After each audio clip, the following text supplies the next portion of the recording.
Child and Woman and the creative reflections that follow in this episode and subsequent episodes are artistic expressions, not clinical interpretations. Nothing in this series is meant to diagnose, treat, or offer therapeutic instruction. If anything in these conversations touches a tender part of your story, please consider connecting with a qualified mental health professional, a trusted support person, or a trauma-informed practitioner. Your well-being matters, and you don't have to navigate any of this alone. This episode may include personal reflections on trauma, including experiences of sexual harm, family dysfunction, and emotional abandonment.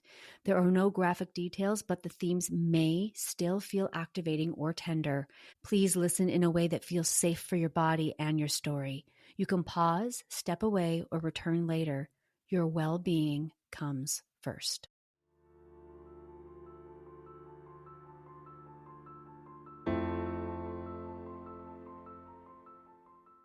Welcome to the Lori Clarke Show. I'm your host, Lori Clarke, and today is episode 98, part 4 of the Shame Out Loud series, Child and Woman. Who were you before the world told you who you should be? Can you remember? That question sits at the center of this Shame Out Loud conversation. Alongside of the series, I've created curious writing companions that help you and I track what stirs in us as we listen. If you've ever felt something rise in your chest during a hard story, then struggle to name it later, the companion can be a place to put it down on paper. Speaking of paper, I'm just going to give you a little refresher of the reading, The Child and Woman, so that you can have it fresh in your mind as we begin the conversation.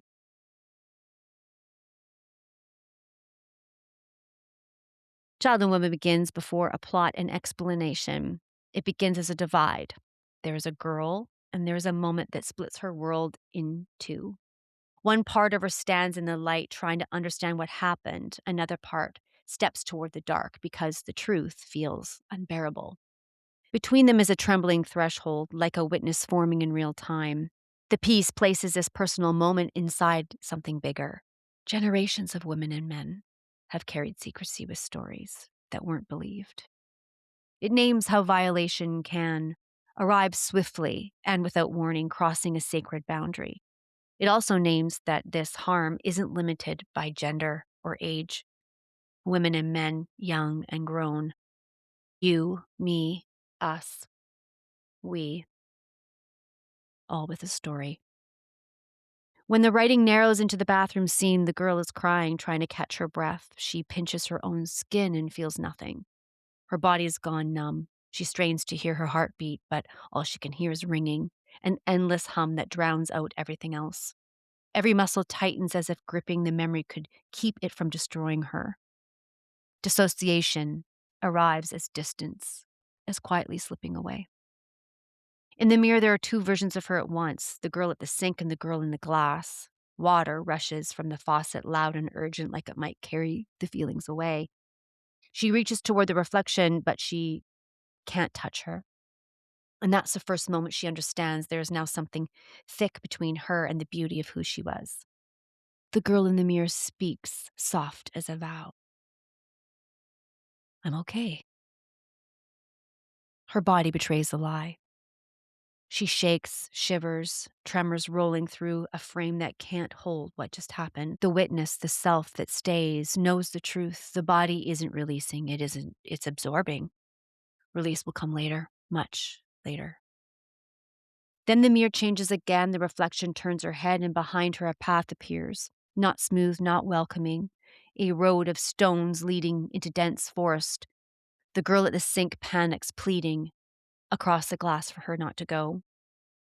The reflection answers with clarity that sounds like relief. I'd rather go into this darkness than stay in the light of what I just experienced. And just like that, the rules settle into place. One becomes a witness, the other disappears into the forest. Decades pass inside the logic of the piece, even as the scene stays close. The witness has waited for the girl. When movement finally comes, it's subtle at first, rustling branches, a flicker of color against the blackness of a thick forest. The girl emerges, disheveled and thirsty, stumbling out of the dark with her eyes still closed. She has learned to rely on hearing and inner sight after walking for years without light. As she steps forward, she notices the ground has changed. It feels soft, spongy, not rocky. Her feet feel held. She speaks out loud, almost surprised. This will take some getting used to. Light grows. Her eyes adjust. She sees what looks like a pool of water and kneels to drink. Hands cupped. Then she freezes. In the water, she sees a woman. Welcome to the Round Table with Dr. Lara Barbir, a licensed psychologist and author of EMDR for Depression, Overcome the Trauma That Drives Your Symptoms. She is faculty with the Chicago School of Professional Psychology and founder of Reparenting Course, helping cycle breakers heal trauma, reparent their inner child, and create emotionally safe homes.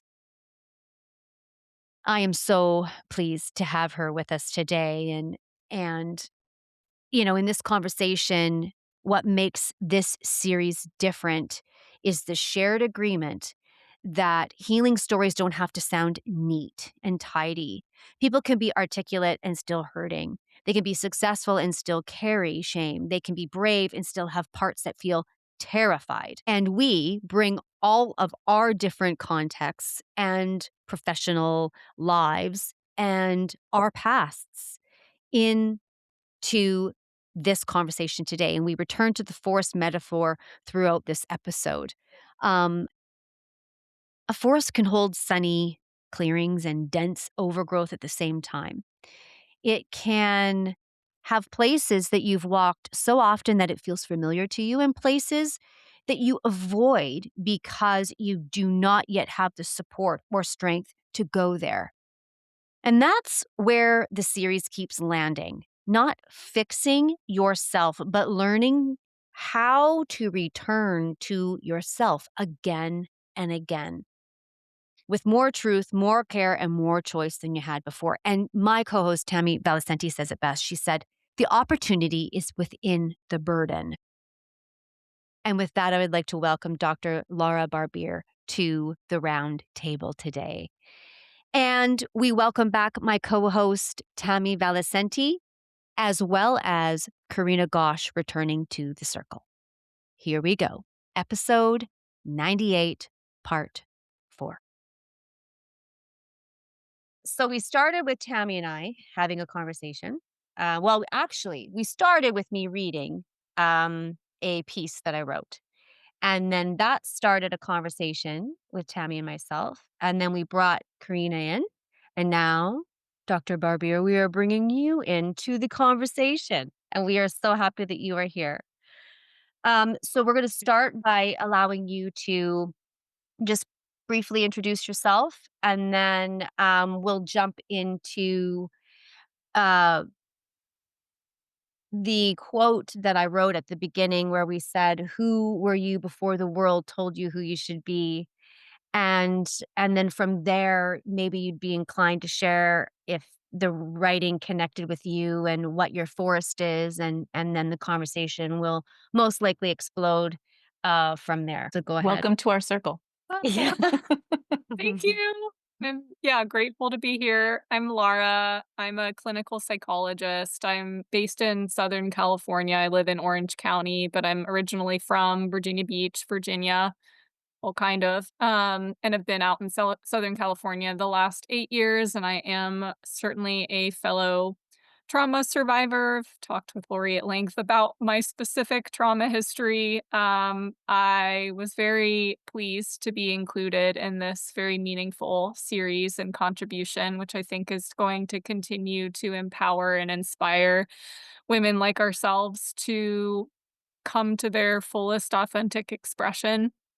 I watched your video of Child and Woman, Lori, and read your script, and it was very deep and very touching. I am Uh, yeah, I found it to hit home in a lot of ways for me, and even had, like, several months back, I had a dream, within a dream within a dream. It was pretty Inception-like, where I was looking at myself in the mirror, and it was me, but it wasn't me, and so your, like, mirror description, but looking in the water was just very empowering and relatable. When I had that dream, I was actually in Sedona, which is like a spiritual mecca, so of course I had that dream in Sedona. I was looking at myself in the mirror and in the mirror, my face was all, like, distorted, like I'd been beaten up. And my lips were actually sealed, and I found myself, actually, getting myself out of that dream somehow into the dream within a dream instead of the dream within dream. So, very interesting and it very relatable when I read yours. Hmm. If I were to describe my forest, much like my personality, I would say it's a diverse landscape. It yeah, it really depends on the day, but it has all really experiences within it. There are parts that might be sunny and outside of the forest alongside the water. There are parts deep within the forest that are covered by all of the trees. There are areas that have been overused and explored, and still areas that have barely been touched. But all of it is meaningful and all of it is beautiful. I think all of it serves a greater, well, ecological purpose, and is each part has been necessary for the ecosystem, within it to survive. I Can you say more about every part, is necessary as a necessary part of the ecosystem to survive? Can you say more about that? I was so curious. Well, when I think about pain Mm. and trauma and hardship, of course, the on the surface, we wanna tell ourselves that we wish it didn't happen.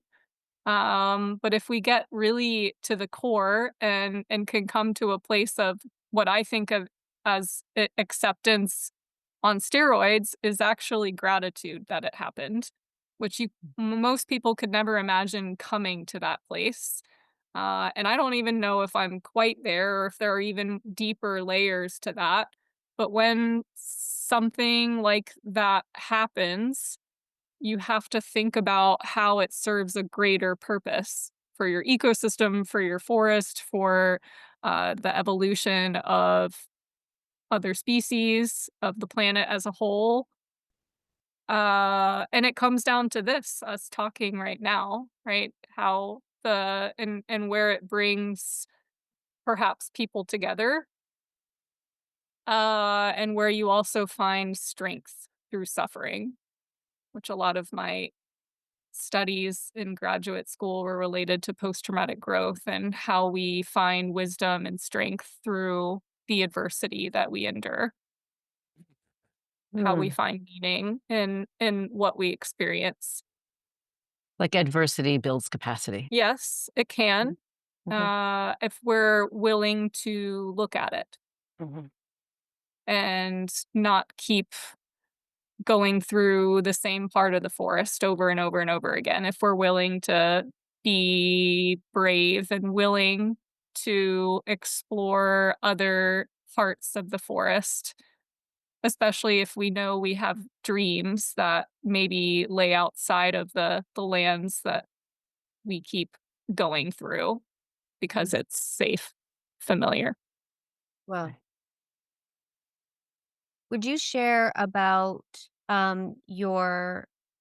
your childhood, diagnosis as it pertained to because that was part of the journey of yourself? Yes, as a teenager think I met with our family medicine practitioner and filled out a brief questionnaire and answered a couple of the practitioner's questions, and she agreed that I had depression. I think I was 15 at that time. And it was within the year after my stepdad, who was betraying and then abandoned our family. Yeah, it was shortly within that period. Um, and there was not much done. I mean, start to bring in generational trauma here. There was no conversation or talking about how it happened and what happened.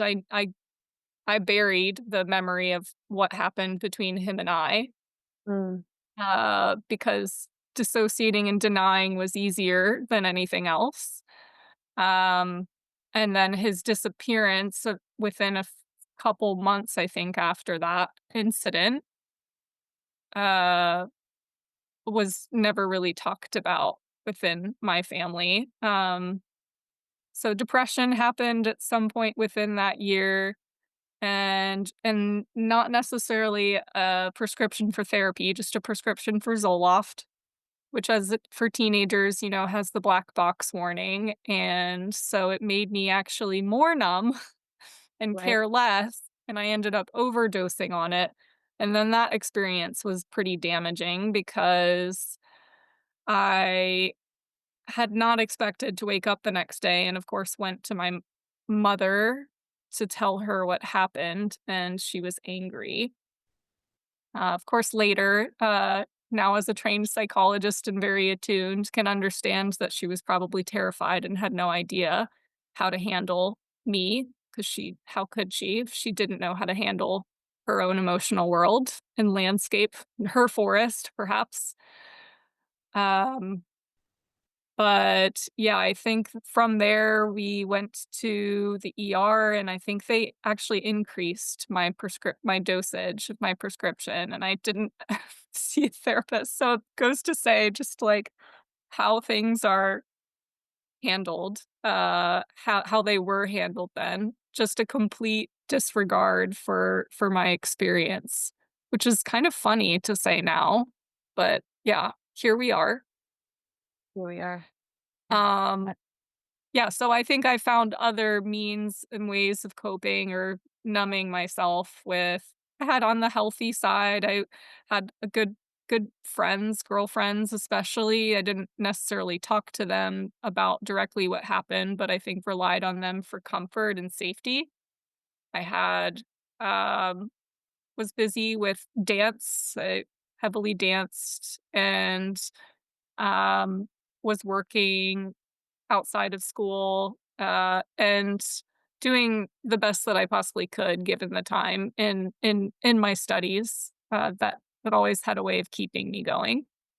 And then on the unhealthy side, there were, like, yeah, experimenting with alcohol and some drugs and boys, mm, kinda keeping things in denial, and then subsequently that led to, going to a party where I believe I was drugged and raped, as I only had 1 drink that night, I'm so and I sorry can that drink happened to a you. lot more than 1 drink, so Yeah, yeah. right. yeah, so that was kind of the series of things that unfolded within a year and a half span, I think.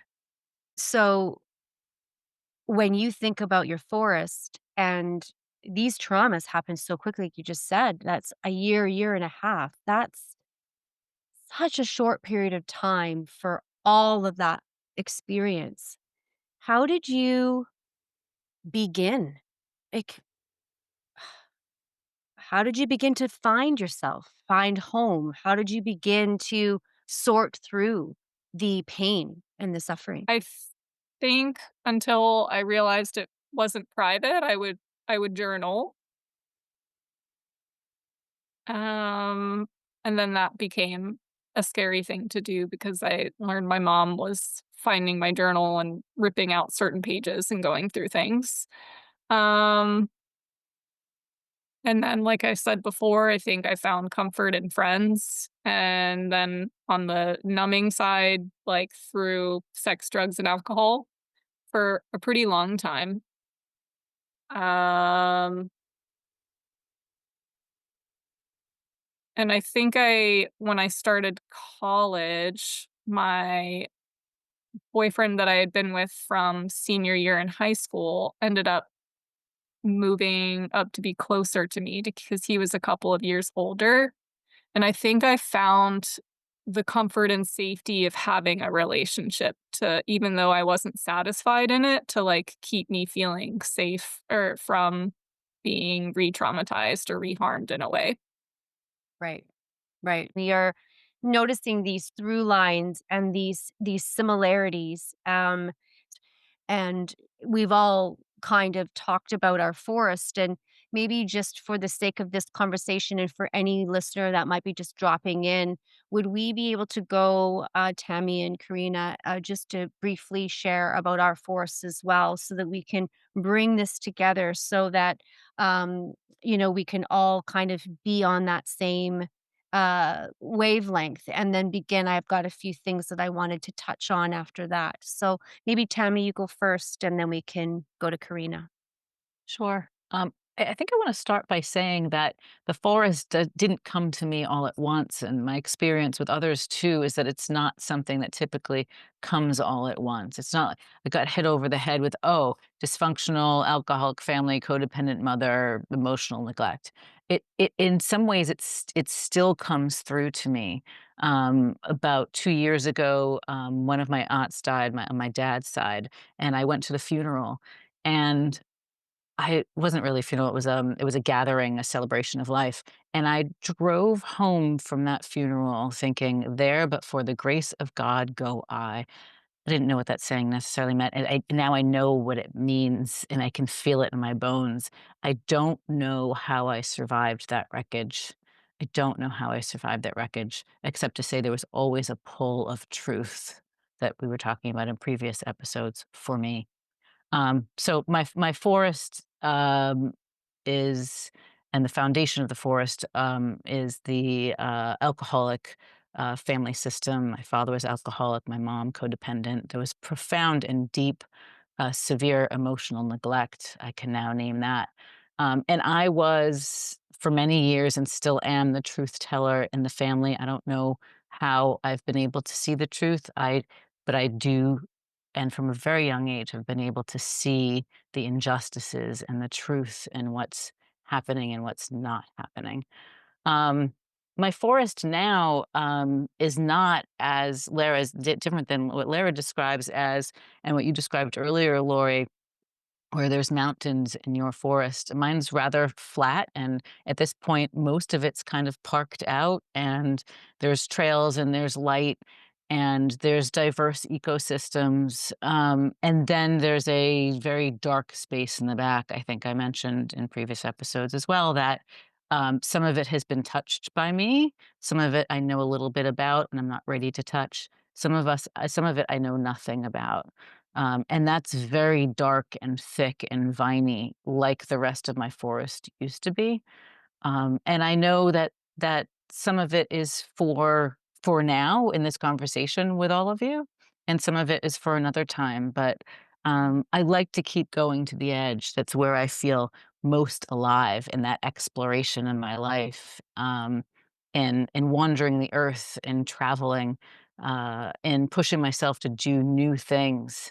Um, and that's true with my forest as well, going to that edge and taking a peek from time to time, but always returning to myself, to that center place, that knowing place, and then back again when I'm ready, and then to my center. That's my forest. Hmm. Yeah, you've said that a few times now, and I love it. We can repeat it. I'm going to repeat this all day and all night. It's returning to ourselves, and I think that that's so important when we have had the experiences that we've all had, and the core belief is I'm not enough, I'm not worthy, I am not deserving. you go to the edge and you return again into that forest, and sometimes we go to the pond and we look in the water and we're like, "Okay, well, what's happening?" And I think I think it's just a very interesting dynamic to entertain for those of us who are willing to, the returning back to ourselves, finding that home like Karina, you spoke so eloquently about. Would you like to speak about your forest? Yeah, so mine was born out of living in a very unstable, chaotic, mentally unstable home, high highs, low lows. I realized I didn't mention it in the last episode, but there was infidelity. A lot of the words that Tammy's saying actually apply with me also. My mother was codependent. There was just complete emotional neglect also for me because they didn't have space to hold for me. They were too busy. I remember going to therapy when I was 13 and talking to the therapist and saying, "I feel like I just watch my parents like 2 little kids in a sandbox throwing sand at each other, and that's all they do all day long." And that was me trying to speak to all of the verbal violence and the yelling and the arguing that was always taking place. It was, the my parents were people who carried their own pain and had no idea how to handle it, so they just threw it at each other constantly. And I'm the oldest in my family, the only girl.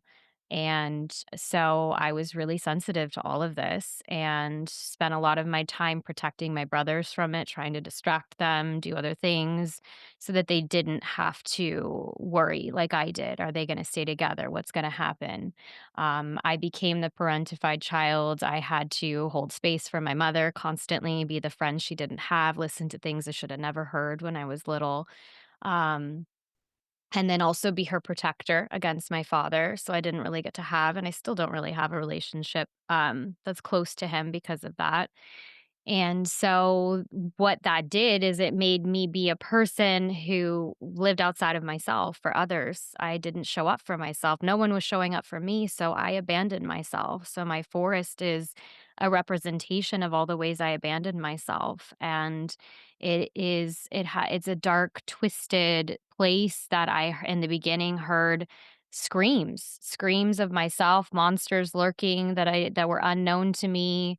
um we talked about in the last episode how the forest is not just us, it's also the intergenerational stuff that we're carrying that no one else was able to handle. And so a lot of my process has been finding myself because it's like my soul shattered into pieces all around this forest, and this journey for me has been reconnecting those pieces back to wholeness and finding the parts of me that were hiding, many of them in like holes under the ground, dirtied and battered, own and heartbroken, and showing up for her and listening to her and giving her the love and the connection that she so desperately needed when she was younger that nobody listened to because I was told I was too much. I was a drama queen. Nobody could hold space for when it was time for me to erupt. Everybody else was allowed to erupt, but I wasn't.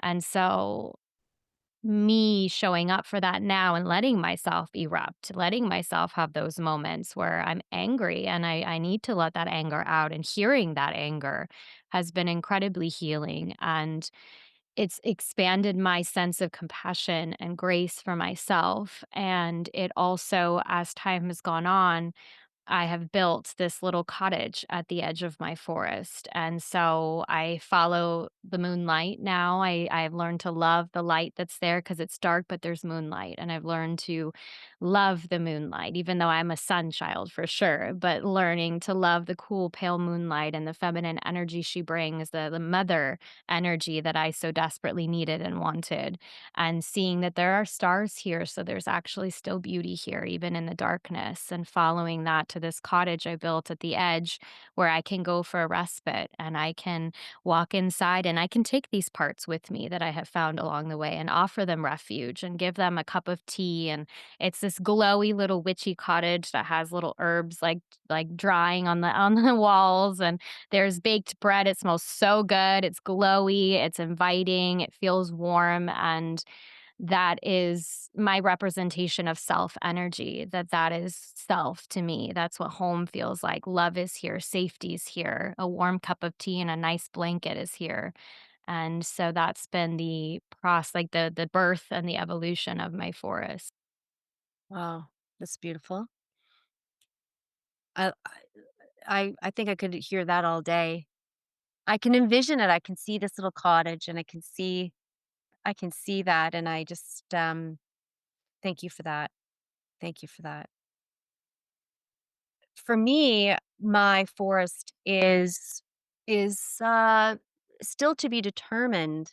I I I've done lots of work outside of the forest but I realized that my forest is also and betrayal and abandonment and abuse, like verbal and some physical abuse on top of all of the SA experience and then the gaslighting and the secrecy and this narrative that that we weren't made for, success, that our family in particular, we were dirt people is what the word was. And and I grew up just with the heaviness of nothing. Like, how am I supposed to live then? Like, what is life if this is the experience up until I was, you know, 18 or 19 years old? And I just didn't understand and I didn't know. And on top of all this, I was the one who told the truth in the family. Mhm. And I was labeled, you're too much. Don't, you're the black sheep. Oh, here she goes. Here she goes. You know, and I was also, very articulate, and I understood how to communicate, and so I was asked on behalf of certain people to deal with other people. And so it was just this, ah, I just don't know how I got to here. I don't know, and yet I felt the pull, I felt the drawing, I knew in the core of my being that I was supposed to get out of that space. I just didn't know how to actually do it. And I spoke earlier about, um, I was raised in the church and that didn't do me any favors either. It was kind of like, because there's so much, like, there was not a lot of acknowledgement about, um, what had happened to me and what that looked like. And so I lived with these, like Tammy said, these mountains and began to understand that part of the forest for me is believing that that I can find myself, that I am worthy. Laura, I was saying to just before we ended and brought you on that this is the first time in my life that I'm proud of myself. Never actually Yay! been proud before. I don't know what it feels like. And and I think for so many of us, you think normal's normal. Like, I'm raised to be normal. This is how we do it. This is the way. But had the four of us decided to be normal, we wouldn't be where we're at today. And so there's this beauty of how we have uncovered and discovered ourselves. One thing that Tammy and I, when we were prepping for this, we were talking about the secrets that we keep from ourselves that stay in the forest that we didn't know then, but now we know. Um, Laura, do you have any secrets that you kept from yourself in that forest as you began to discover and unearth and figure it out? Absolutely. Yeah, I mean, and it's been an unfolding and I can relate to everyone in this room here about family dysfunction. I haven't really, I mean, I work as a psychologist, so maybe that's biased, but I haven't met anyone that doesn't have some sort of family dysfunction and Right. yeah, alcoholic mother, depression, and her own complex PTSD I came to later understand, and, codependency, and yeah, she also had codependency, I had codependency, and I didn't know how to handle her, which and didn't know how to handle myself, and, yeah, I think that sorry, can you remind me the question? The Is it on a I just tangent? love listening to you talk. It's all good. Secrets. What you The secrets, right. So the Yeah. secret of what happened with my stepdad, I buried and pretended that it just didn't happen. Yeah. Buried that secret deeply until I met someone who I thought was maybe the love of my life, or I experienced like the first true unconditional love in that context. And it made me want to start looking at myself, Right. and has been this unfolding of like I wanna create a family of my own one day, but I need to heal myself, and so I don't keep repeating these generational patterns. Mm, So I've just been on this journey of, like, taking full responsibility for the last 5 or so years more, like, readily, and with that, there have just been more things that were repressed that have come up. So many different secrets that I buried and kept mm, hidden from myself. I think I told you in our first interview that it took me until being an EMDR at 31 years of age to finally feel and identify shame in my body because I had been so disconnected from my feelings and just intellectualizing them mm, nonstop. Um, so the experience of EMDR and something more somatic, as well as my openness to going into the forest and going into my darkness and going deeper using mindfulness, self-compassion, journaling like I had as a teen for building my self-awareness and having a community of support around me. Along with a healthier lifestyle choices, I think all contributed to like unburying those secrets, and I mm, think they still come, like, I think they're just still things, but I've gotten to the point where I've uncovered and unrepressed memories from the time I was 3 and have come to understand what a temper tantrum actually is when I remembered three-year-old me having one and came to realize it was just unacknowledged fear, and it was coming out as this ego of mine that formed about not getting the same Ken clothes that my sister got for her birthday. And I right. was like, "Oh, wow, I think she was trying to communicate something." And then in the inner child work, I was like, "Wow, I think I know how to, like, parent myself now." Hopefully, that means parenting a child's gonna come a lot more readily when I understand myself at such a deep level. So but yeah, I don't think that like I said, the areas of the forest are still there and always changing and growing, so there's always gonna be deeper layers to things, I think. I was Yeah. really struck also when you said that, you were able to identify and feel shame for the first time. Yeah. And, I think I know for me, I know just carrying it and walking with it my whole life, it's it's, um, it's hard to not identify it or find the other parts that are, underneath the wet blanket of shame as I described earlier. Um so I think I'm curious about other people's experience of shame. For me, Yeah. it's a it's a minimization. It's a stuffing down. It's a closing in on myself. Uh, it's a collapsing. Um, it's a terror of showing myself. Yeah, and, to your point of, like, different behaviors and ways we close in, Mhm.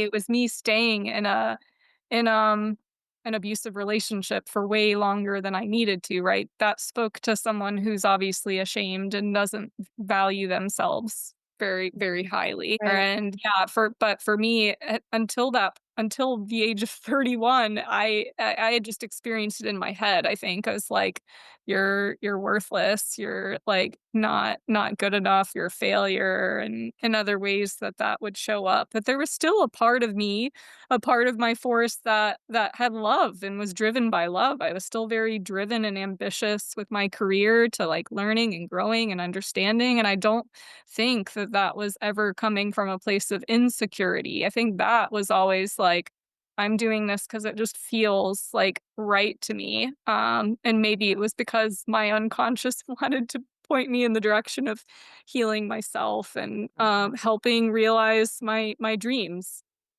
Well, I think that, Tammy said it really well in when she and I were talking, and she said that I asked her almost the same question. I said, "I'm a mother, I'm a nurturer, I have 4 children, and they are the joys of my life, and we are all in love with one another, and we talk about all the things. We've had a lot of problems, but we've made it through." And then there's this other part of me that can't receive, that is, that the love language would be to say, "Oh, I'll take the burden from anybody who wants to give it away, 'cause I got strong shoulders." And and Tammy said to me, "Well, the thing is those small parts, those little parts of who you are, you've got your career part, you have your mother part, and you can do a really great job in those spaces." Tammy, do you wanna add to that?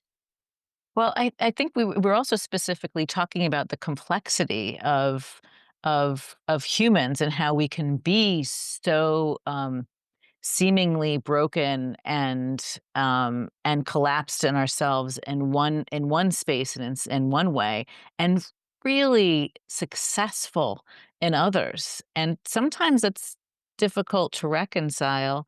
But if you like we all do in this space, if we view ourselves as all of these parts, not just this aligned divine spiritual self, but then all of these other parts, it begins to make sense.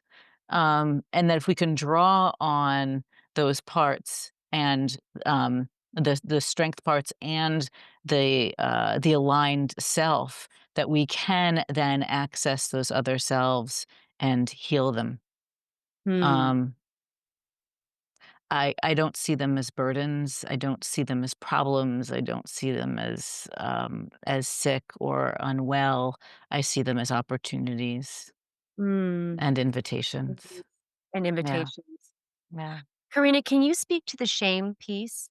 What shame was there for you in all of this? Yeah, I mentioned it in the last episode, and so I wanted to share that with you too, Laura. Is I shame for me showed up with feeling like I wasn't enough, feeling like I was too much, feeling like it wasn't safe to show who I really was, that something was inherently wrong with me. I Mm. felt, unlovable because love was so conditional. It was based on my performance. Was I a good girl? Did I get good grades? Did I look good, in front of other people for you? That's when I noticed I would receive the most love. And so I was always burning myself out doing that for others, showing up for others, doing whatever they needed of me and abandoning myself in order to receive that love, which to me was also safety. And so shame has shown up for me in adulthood with hiding who I am, hiding my truth, hiding my emotions. I'm a very deeply emotional being, but because there was no safety for me to express that way, it would come back at me in punishment, or if I express vulnerability, it would uh, be something to be made fun of later on, or it would just be used against me. So it's been quite a journey of showing up for myself and letting myself see myself that way, to let other people start to see me that way and to let other people into those darker places inside. It took me years. I've been with my husband since I was 18 and I'm 36 now. And I wanna say that it's been more like the last 5 years of our relationship that I have little by little by little, given him more access to the dark forest. Even it wasn't because he wasn't willing, it was because I was unwilling to receive him there. I felt unlovable there. I thought it was horrifying. If I was horrified with it, why would anybody want to meet me there?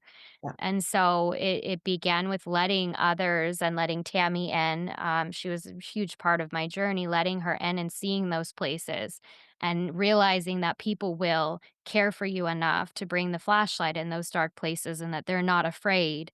And then that has let me allow other people to start to see those spaces in me. But that's still a part I guard. There are still levels of that depth that I am not ready to share with everybody because perhaps I'm still meeting myself in those depths, but they feel so vulnerable that I still hide a little bit in those places. Or my process is that sometimes I need to cocoon for a while, handle a little bit of it, and then I can share like what's okay, I've been in this really dark place, but I'm starting to come out. Like that's when I can start to talk about it when I'm in a really depth of a place inside of me.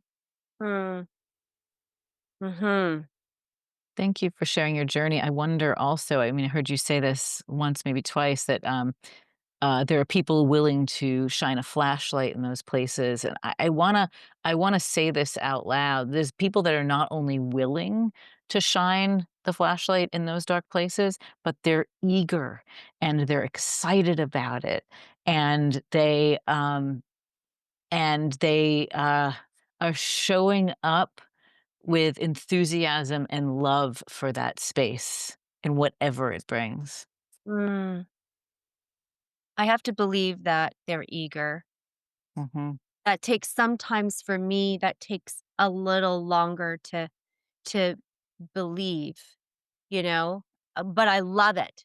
And Dave, I mean, we've been together for 30 years. He's incredibly eager Mm. to to do that. And so it's even though after 30 years of marriage, it's like, do you really wanna are you really that eager? Like, you're not just joking? Mhm. Yeah, It's amazing, isn't it? yeah, Yes. yeah, Yes. yeah. That's so healing to have somebody unconditionally love you so much that they're willing and eager to support you in that way. It's so I can't even have words to express, like, what it feels like to be met there. I don't either. Laura, do you have the shame component as well, and can you speak to that piece? Yeah, unconditional love is a beautiful thing, isn't it? Mhm. Yeah. Makes you wanna like keep growing and yeah, that's and then that's usually as you were speaking to Karina and even Tammy and Lori, like being emotionally neglected, which perhaps wasn't the intention, but was certainly the outcome that had its damages. You know, of course, there weren't intentions because nobody was conscious, everybody was wounded.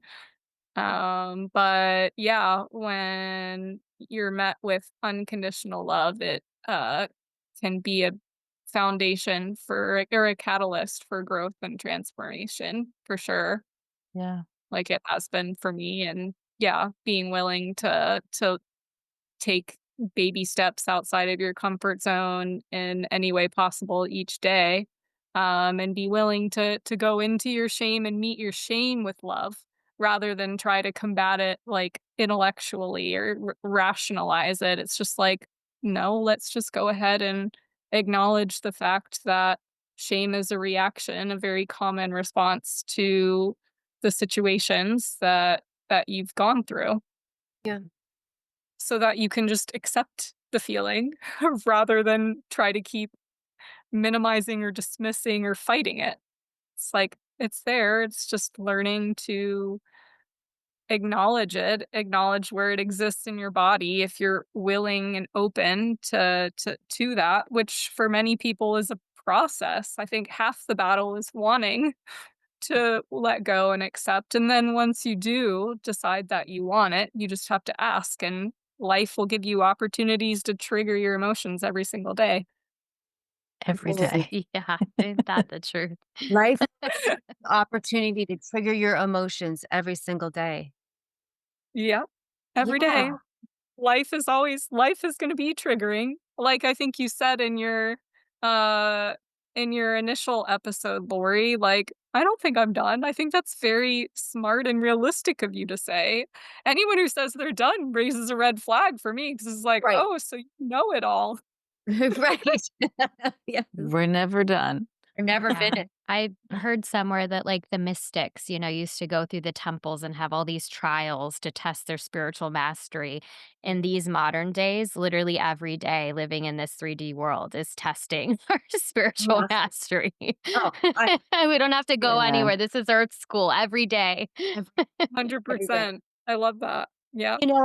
I think about, um, the next few things that I thought it would be really important to touch on, and because we're all at different stages of the forest, and, um I wanna give people the waypoint. I wanna drop a pin and say, "Here's how we can get to different places," because we can sit in our spaces and feel all the feels, and that's great. And that's how we're all going to, listen and hear something different and every single time. And so what I wanted to talk about is some of the vows that I made when I was in that forest, because we all unconsciously or consciously say something to protect ourselves for me, my vow was, "No one will ever, ever hurt me like this again. No one will ever hurt me like this again." The shame was it was anger, fear, self-doubt. It was all these low-lying, um, vibrations that just hung and suspended themselves in my space, and I would just pick one. Pick your adventure for the day. Was I gonna be in self-doubt? Well, that was every day, and then I was gonna pick, something else, and the vows and the words I spoke over myself while I was in there was just a reflection of the shame I felt, and I find that so powerful.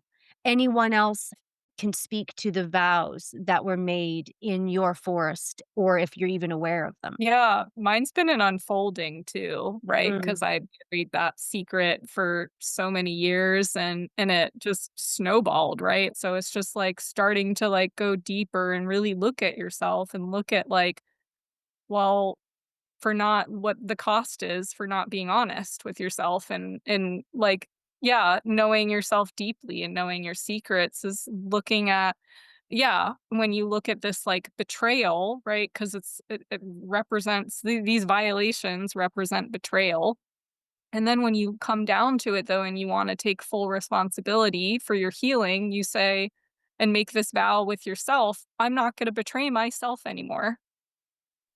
mhm, I'm not gonna repress my feelings anymore. No more repressing." So, hello, Lori, and why we connected and did my tell all and told everybody who wants to see this, my whole trauma history. Like, I journal every single day because 'cause I'm like, "No more repressing your feelings. You need to put yourself first. You need to not betray yourself. You need to treat yourself like you love yourself deeply and give yourself the love that you've been seeking in the wrong places all those years," you know? mhm, mhm, Um, and to trust yourself, and take a step back and, yeah, be gentler and don't put timelines on things because there was my ego and sense of urgency coming in with, like, "You need to do this, and then, and that time, and get that done by now," and that's not good either. So, yeah, I think the vows have been acknowledging my own self-betrayal so mm, that I can course correct and, show up for myself every single day, that's and treat myself, with the love, that I believe I deserve and believe in mhm, myself unconditionally yeah, yeah, nurture myself like a tree, like a flower. My inner child is needy and I've come to like acknowledge and respect that and not be at such a battle with that, which ironically has become it's made it easier to handle when you just accept those parts of yourself that other people maybe rejected and therefore you internalized their projections. Wow. Tammy, did you wanna respond to that? Well, I was just thinking about the what you'd said a few minutes ago. The repression, the denial, the pushing away. That like put when mattresses had springs. As you're pushing down on the spring, the spring pushes down with even more force, and all of that denial, repression, ignoring, running away from just makes those things a little stronger. And it's so beautiful. What you said was, my promise was that I would allow myself to feel all of it, because until you can only heal it if you can feel it. And so the acknowledgement and the allowing of the feelings, which is so courageous because it can be so terrifying and so scary, was a beautiful excerpt in your journey. I appreciate that. Mm, I would For agree. Yeah. me, my promise, was to, in all things, to lead with love. Oh, I kept it simple so I could remember it, and, I'm sure I Love that. stumble from time to time, but I always return. And I bring that heart to everything I do. That's my intention. in all Yeah. things, lead with love. Mhm. It's a good one. Yes. Choose love over fear. Choose love Over over everything. But yeah, but don't expect perfection either. It's like also, yeah, otherwise that spiritual ego will come in and be like, you're not being perfect. right. Right, that's why I said, I don't always I fail, I stumble, and I just gently return back. There Mm, she goes again, being human. Come Yeah. back one. Come back. Yeah. So learning to accept the side of me that's human has also been a part of my shadow work. Mm. very good. Accepting yourself as the shadow of as being human. We're so hard on ourselves. Karina, do you have anything to add? Yeah.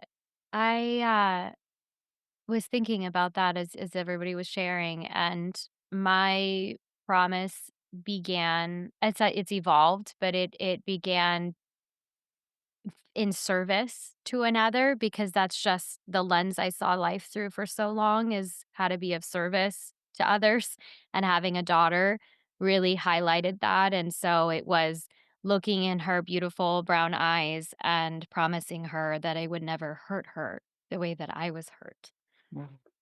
and that's where it began, uh, but where it's taken me to is really connection, a sense of connection with myself.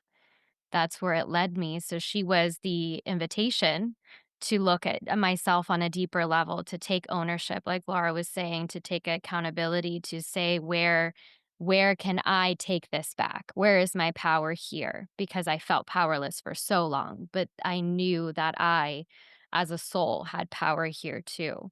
And I couldn't control the external world. I couldn't control what happened to me. I couldn't control now how my parents wanna behave or not, I have no control over that, but what I do have control over is how I respond and Yeah, how I handle it and how I show up for myself, and so it absolutely. was a journey of coming home to self and honoring those parts, and how Tammy said that it's an evolution, and there's still parts that, they never the ones like the unworthy pieces and the ones that were really loud, they never go away, but it's just I'm coming back again and again and being like saying to her, "I hear you, babe. I Mm, got you. You're not mm, alone. It's yep, okay." And so it's just the connection to self always is really what's been my biggest journey here, and letting those parts have their voice, hearing them and loving them and bringing them to self, like a big ol' hug and saying, "I got you." yeah. That's That's really beautiful. beautiful. It's beautiful. Thank you for that. I think for me, the message now after all these years, and the call that we all are sharing. We're sharing the messages that we know now that we didn't know back then. We are returning to ourselves when we didn't know we could. We are sharing now where in spaces where we were told to be quiet, where we weren't seen, where we weren't heard, our voice didn't matter. I wrote down when I was thinking about the message and the call was that what I yearned for as I reflected on my forest was my own dignity. I wanted my dignity back because I lost it in some ways. I want the restoration, I want the repair, I want the sovereignty of my own choice, my body, my choice, my life, my choice, like, all of it came back to that, and this is the one thing that I would say is it's not something that anyone has to do, but it is something that can change your life, and it's this piece I learned about forgiveness, and so it's not about saying, "I can't forgive," and no, you can't forgive. It's okay to not forgive. It's okay to say, "You murdered my soul." Like, somebody hurt us, right? We can acknowledge that. But there was something that I learned about it, and it freed me, which was the the forgiveness for me was the expectation that that person was not better than I thought they were. That they couldn't have been better. And it was just their choice. They chose to not be better. They chose to not to show up at a low level. They chose to show up in a way that was harmful. They chose to show up and pour their anger onto me. They chose to pour their shame. And it was in the space in my life where I had to say, I am going to forgive the the idea that I thought that they would be better than they actually were. And that opened the door for this ray of light to come into my forest that said, I'm not letting anybody off the hook, but what I am saying is I thought humanity and people and family and friends were better, and they aren't. And now I get to adjust that expectation, but I also get to forgive myself for believing that there was just only good in the world. And I don't know how that resonates with anyone, but maybe we start with Tammy. Can you, as with your years of seasoned wisdom, how does that sound to you? I love that it starts with you, Lori. I love that it starts with you. And you gave yourself some space from the person that did this to you. Yeah. Without that self forgiveness, you were still tied to this person, right? That took your dignity, that took some of your spirit, that took some of your light. And by saying, I forgive me, little me, for believing that everything is good, you allowed the space for the light. And I think that's so important. Mm. I do think, I mean, I think, well, I know you and Lori and I have had this conversation before. I do think that there are some things that are unforgivable for some people, and that's okay. Yeah. So I wanted to kind of put that in this space with the four of us. Um, that forgiveness of other is not always the goal, and for some, not the goal at all. Well, I had an experience that I want to share just briefly that touched on that and that backs up what you're saying, Tammy. Um, it's not it's not common, I don't think, for abusers to phone up the people that they've abused. Mhm. But I had that happen to me. Wow. And they said, "I know you can't forgive me, but I need you to know I know that I did this, and I don't know how to reconcile this." And I said, "Thank you for sharing." I didn't say, Mhm, "I forgive you," mhm, because I don't, mhm. and Or I that it's didn't okay. And I didn't you're right, Karina, I didn't say it's okay. I said, "Thank you for sharing." Yes, you didn't make it better for that person, you No. just accepted. That's right. You took something for yourself. Yeah. Yeah, I took back the dignity that Mm, that had been severed, yes, and that was the most important piece for me. And I think that was the part where that the where I was where it was stripped from me. Then I could start adding on to the bones of that, where I could say, mhm, here's the tendons, here's the blood vessels, here's some cells, here's some I'm breathing life back into this thing that was dead in me. Because that's what I want. I want a whole life of some form of aliveness in all the aspects of my life. I also have yes, to say that you said thank you, and thank you is gratitude, and gratitude is love. So you brought love into that space by just saying that. Oh. Oh, I didn't think about that. Yeah. Mm, Yeah. Love for self is what I felt by you just saying. It was very simple, very succinct, but thank you is gratitude, and that's love. yes. So, how do we return to ourselves again and again and again? We build new habits. We build new habits. We learn. That's life, right? If we've been conditioned to neglect ourselves, which it sounds like has been maybe a commonality across this room, Yes. uh we have to learn to not self-neglect and to show up.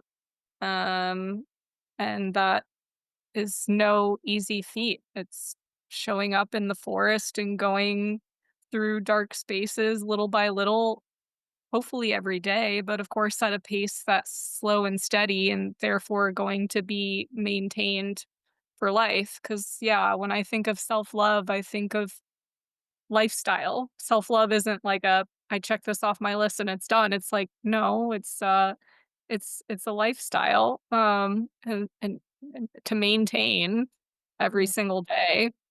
And it's so weird that you brought up forgiveness, Lori, because when I was showering this morning, the word forgiveness came to me, and I was like, I wonder if we're going to talk about forgiveness. I don't know why it did, but it's interesting that it did. And much to what the other ladies were saying too, I think it's like less about forgiving another person, because obviously if and I always use it in the learn with the term acceptance. I'm like, acceptance isn't of what somebody did, because if what somebody did was acceptable, you wouldn't be feeling the way you're feeling. Acceptance is of your feelings. It's of your inner world. It's not of your outer world. And once you can accept your inner world, though, your outer world will match that and shift and mhm, come into a place of gratitude and love. But it's yeah, all internal, which is actually a good thing, right? Because it means it's within your control and can empower you yeah, to shift your focus from the external to the internal, which takes time and practice for someone who's used to neglecting their internal world. yeah, agency. I want to add to the forgiveness thing when you were saying about forgiving yourself for expectations. I was realizing for me, I had to forgive.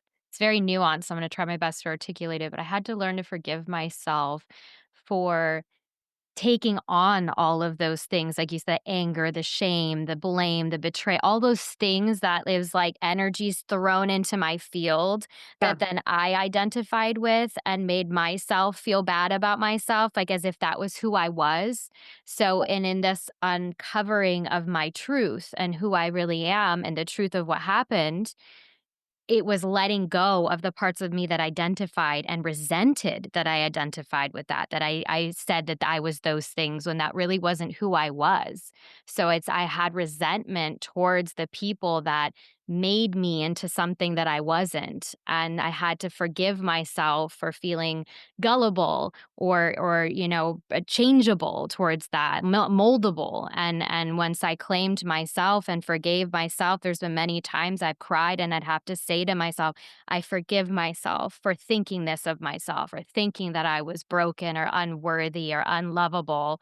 That has been massive for me to Yeah. come home to myself with that level of forgiveness. Yeah. Beautiful.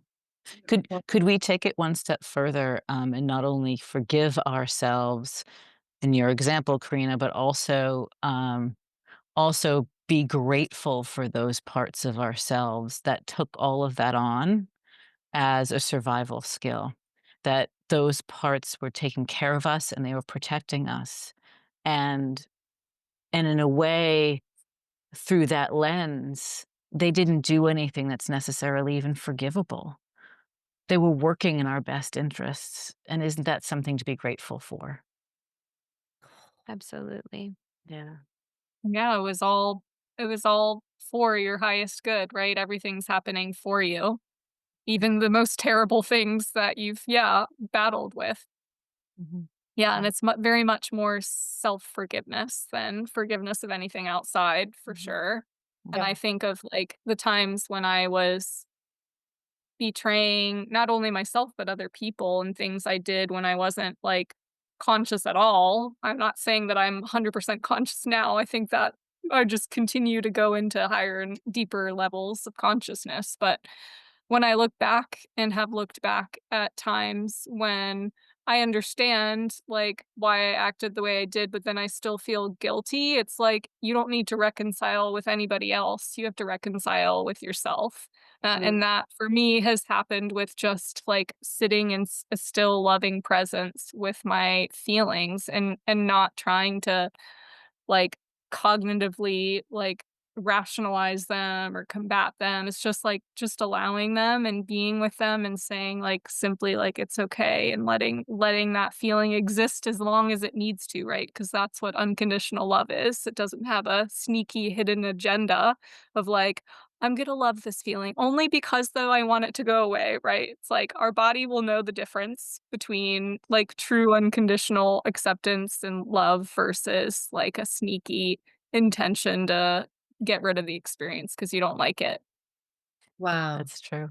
That's true. I also wanna also wanna put a lens on the self-abandonment and that language and that word, and then isn't that also well, I'll speak for myself, those times, and they're too numerous to count, that I abandoned myself were all I could cry just even saying it. They were all attempts to feel better. They were all attempts to figure it out. Maybe in the wrong direction, maybe in the wrong way. Um, and she was lost, but damn, she was working hard to figure it out, and damn, she wanted relief. So I think it looks like self-abandonment for me, Mm. and it was just a search. It was a search to feel better. Oh, Mhm. it was a search to feel better. Yeah, to connect. Yeah, it was, wasn't it? Mhm. Yeah. Um, as we wrap up, um, what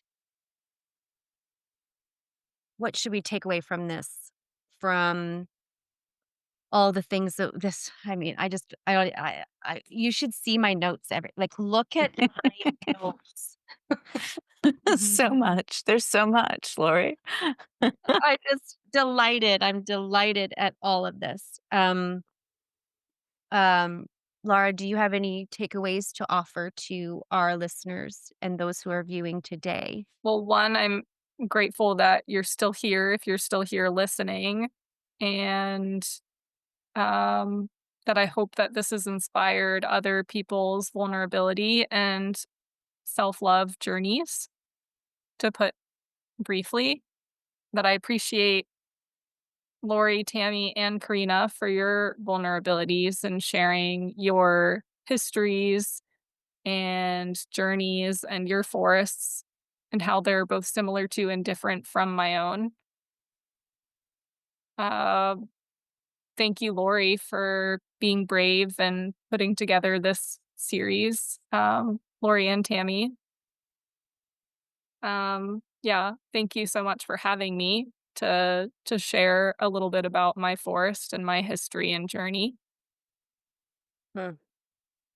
Yeah, and my mission, I think, is to in thinking about future generations to help people prepare to be the best parents that they can be by healing their own personal and generational trauma, and opening their minds to the very many different modalities, and communities they can rely upon in order to make that happen. Hmm.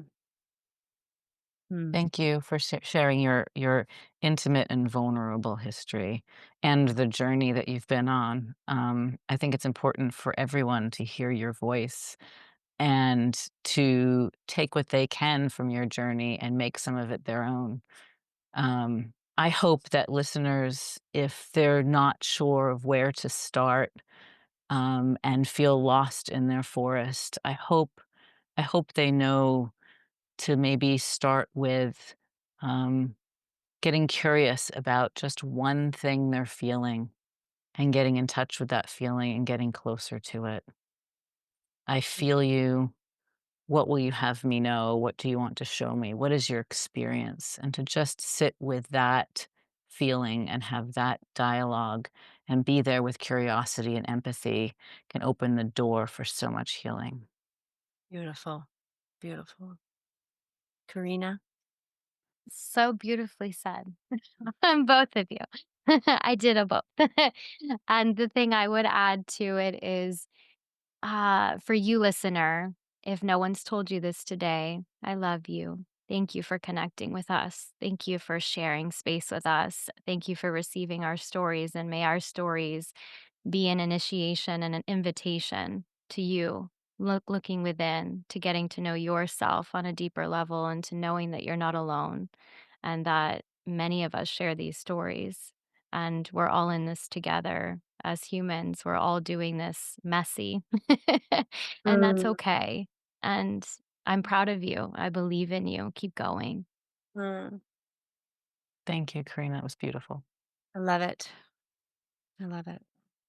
And I would say that we all have a responsibility to share our our light in our life in one way or another, and these platforms might be too big for some people, but even bringing yourself into a space where you can say the words, "I see you. I hear you. What's happening? What does this have meaning?" Um, yes, in the beginning, Tammy and I talked about just even saying, I hear your pain. I feel your pain. This part that's coming up, I'm connecting to the anger or the betrayal or the aloneness.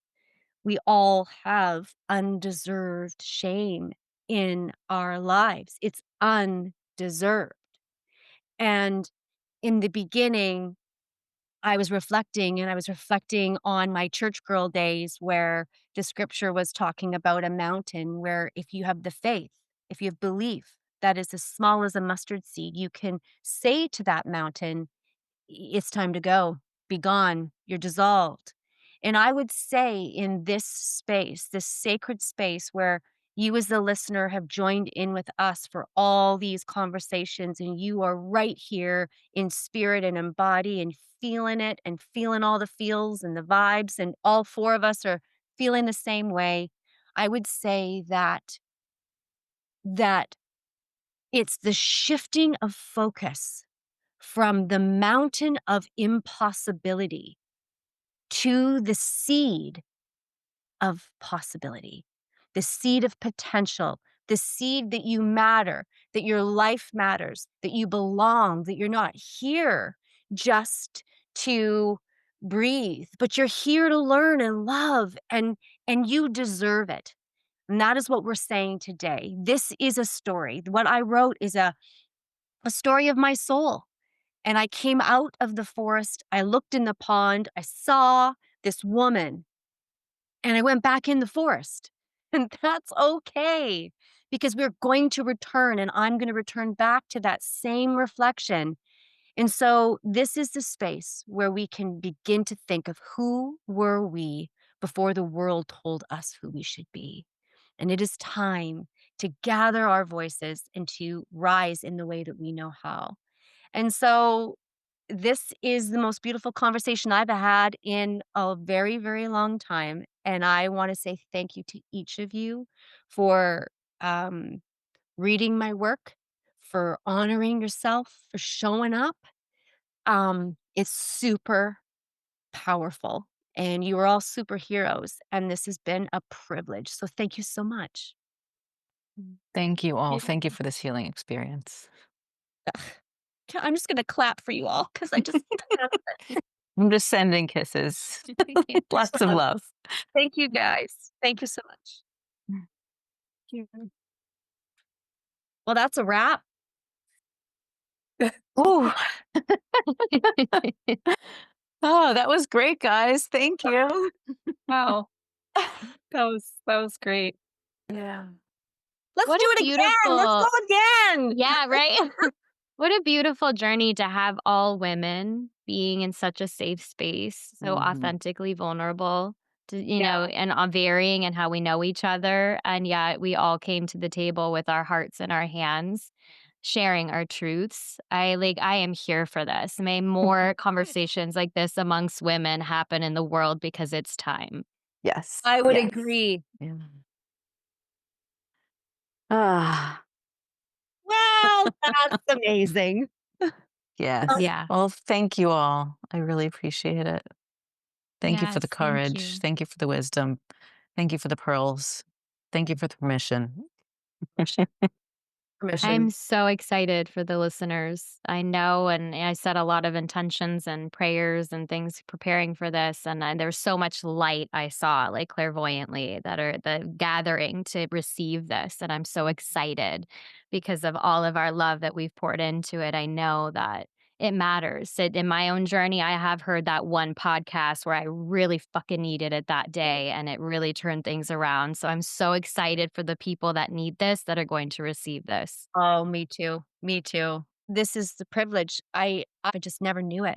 I never believed it.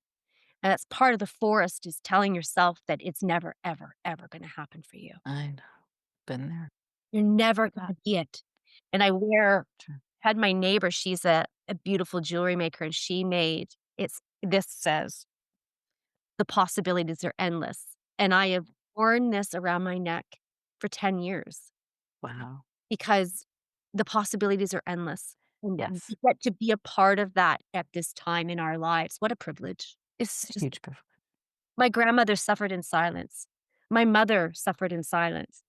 I'm wearing my I grandmother's necklace today. I Oh, wanted her to Oh, us. I I love love that. my that. grandmother's necklace too.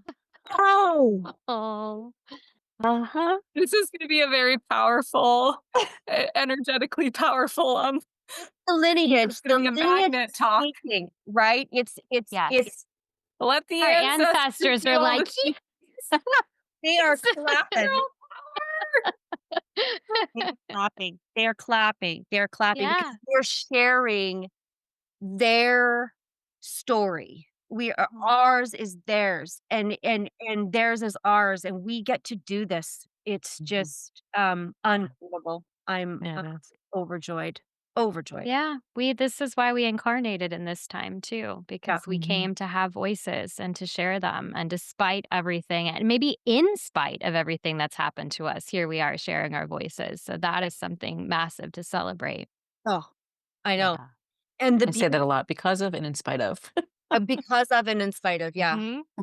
That's the beauty of being aware, being able to take on these things. Lara, you know this is gonna be your path is gonna be to lavish extraordinary love onto those people that are coming to you. Yes. Yeah. Or Yes. that's what Yes. is happening for you. And Yes. Karina, it's happened for you and it will Yes. still happen. And Tammy, we are moms of older kids, but it is happening for them and they're going to find the right people. We receive it and we call it into our lives because that's what we get to do. The Yes. force made me powerful. Yes. That's Yeah. what it's did. Yes, ma'am. Because Yes. Yes. I think I could blow that shit up in about 3 seconds if I really. Yes.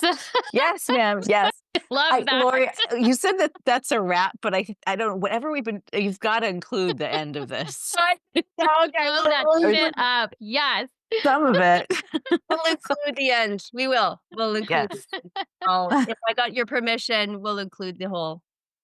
Yeah. Uh-huh. Yeah. The Absolutely. grandmother All thing, for the being all blow 100% shit raw and up. authentic. Yes. Right.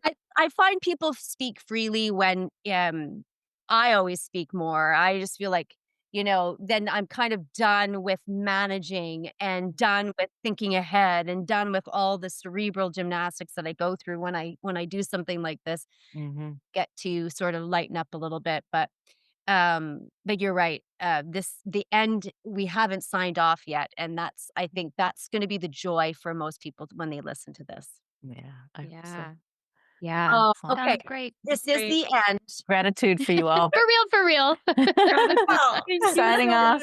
much. bye, Bye. everyone. Thank Goodbye. you. Bye. Bye. I just want to say thank you so much for listening to this part 4 of the Shame Out Loud series.